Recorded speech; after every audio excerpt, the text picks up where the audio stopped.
A number of children in Uganda have faced some form of physical, sexual, emotional, or domestic violence. Over 8 million children, 51% of the child population, are considered vulnerable to violence. The 2011 National Labour Force Survey indicated that around 42% of children in rural areas were engaged in child labour, compared to 17% in urban areas.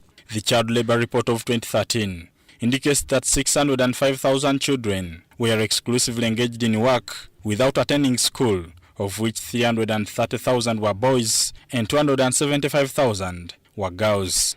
Eastern Uganda is said to be one of the leading areas engaging in child labor, mainly in sugar plantations and rice fields, than education. Young people accuse their parents of ignoring their responsibilities. Sometimes you people, you send children at school, then you say, this one also, why am I wasting my time? Though I send him at school or her, just wasting my money, doesn't have knowledge.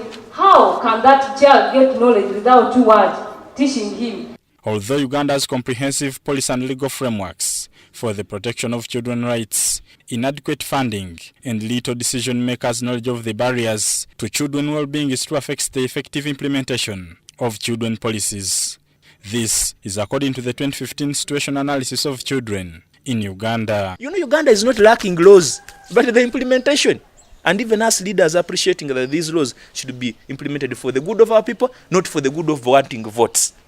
Kamuli District Chairperson Thomas Kategere says although government is yet to allocate adequate funds to address children issues, local governments should in the meantime improvise within their means to save the children. Our district was allocating 6% of the entire budget to children-related issues. And in the whole department of gender, we have pushed it up now to 12%. And I'm looking at 20%. Why? Because when you lose that age, when you lose a child at that age, even if he grows up and you pump in a lot of money, never succeed. As leaders, we always want to portray ourselves like we care about the children. But the reflection of the care must be seen in the way we allocate resources, the way we design policies, and the way we implement them. The Assistant Commissioner Youth and Children Affairs at the Ministry of Gender, Labour and Social Development, James Kabogoza, says due to the competing government demands, they have also embarked on an evidence-based approach to attract more funding.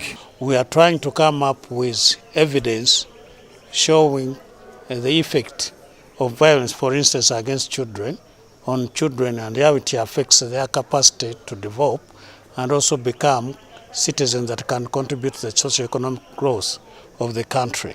This was during the Eastern Regional Forum on Children, organized by World Education Botswana through its project USAID Better Outcomes and Livelihood Development for Children and Youth in Eastern and Northern Uganda.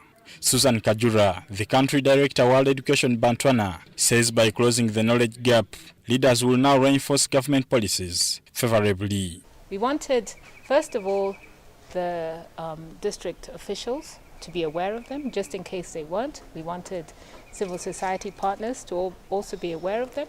Usually you work within that framework, but you don't know what you're working towards, because we all must be singing from the same hymn sheet. We all must be talking to the same policies. We all must be feeding into the same policies. So what are they? And that helped us all get on the same page.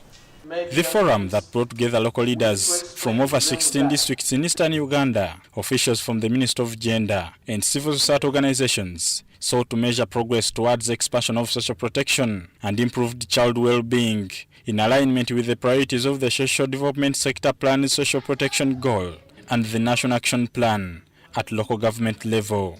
Bernard Iga, UBC TV, Mbale.